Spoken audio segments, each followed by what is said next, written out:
Kienet esperjenza mill-isbaħ dik li l-Orkestra Filarmonika ta' Malta kellha fl-Italja e kif telnet żewġ prestazzjonijiet li kienu ta' suċċess. Dawn il-kummenti ingħataw minn Michael Laws, direttur mużikali residenti. Għadna kif ġejna minn turne ġewwa l-Italja flimkien ma' l-Orkestra Filarmonika. Kien turne sabiħ, kienet esperjenza sabiħa ħafna minna żewġ konċerti. L-ewwel wieħed fil-Belt ta' Ruma ġewwa l-Awditorium Santa Cecilia sala Giuseppe Sinopoli li sala sabiħa ħafna, kien tendenza sabiħa u l-kunċert kien suċċess kbir.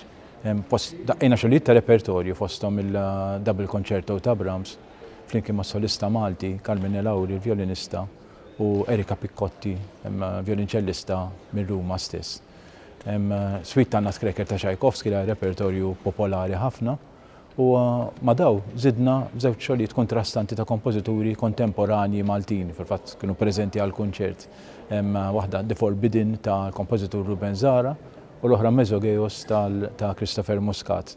It-tieni kompożizzjoni fil-fatt tinkludi wkoll strumenti folkloristiċi Maltin bħal il-flejguta, ġifieri l-udjenza kellha ċans anke apparti milli tisma' l-mużika tara dawn l-istrumenti nazzjonali folkloristiċi tagħna ta' Malta. U kien hemm interess kbir fihom daw. Ix-xogħol mużikali lokali kien inkludi wkoll Crux ta' Joseph Buġeja, xogħol ta' ispirazzjoni reliġjuża li jintlaqa tajjeb ħafna mill-udjenza preżenti.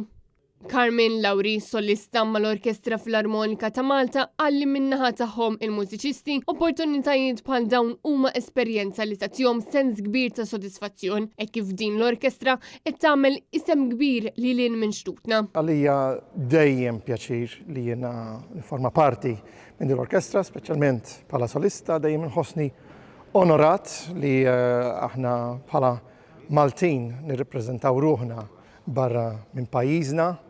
L-orkestra qed tagħmel isem kbir għal Malta, importanti li aħna nkomplu ndoqqu barra minn xtutna.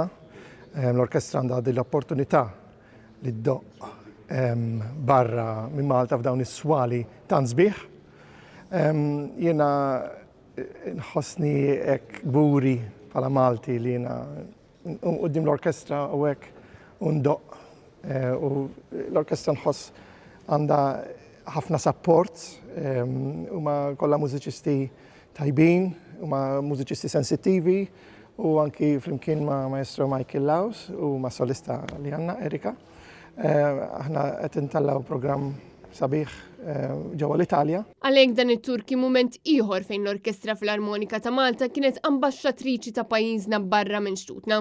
Kif spjegalna sew Chris Muscat, l-aġent kap eżekuttiv tal-Malta Philharmonic Orchestra. Kull darba li l-Orkestra Filarmonika ta' Malta toħroġ barra minn pajjiżna, nkunu qegħdin nieħdu parti minn Malta u npoġġuha fuq pjattaforma Ewropea jew mondjali skont fejn tissegwixxi l-orkestra. Kien ta' pjaċir kbir naraw l-udjenza kaloruża fiż-żewġ teatri tilqa' it-talent kbir li għandna f'Malta kemm permezz tal-mużiċisti bravi Maltin u barranin, kif ukoll id-direttur Maestro Michael Laws, is-solista Carmine Lauri li għal din l-okkażjoni ngħaqad ma' solista wkoll ta' fama internazzjonali Taljana Erika Piccotti illi flimkien mal-orkestra taw żewġ programmi ta' eċċellenza. Maria Borċ, Għal Net News.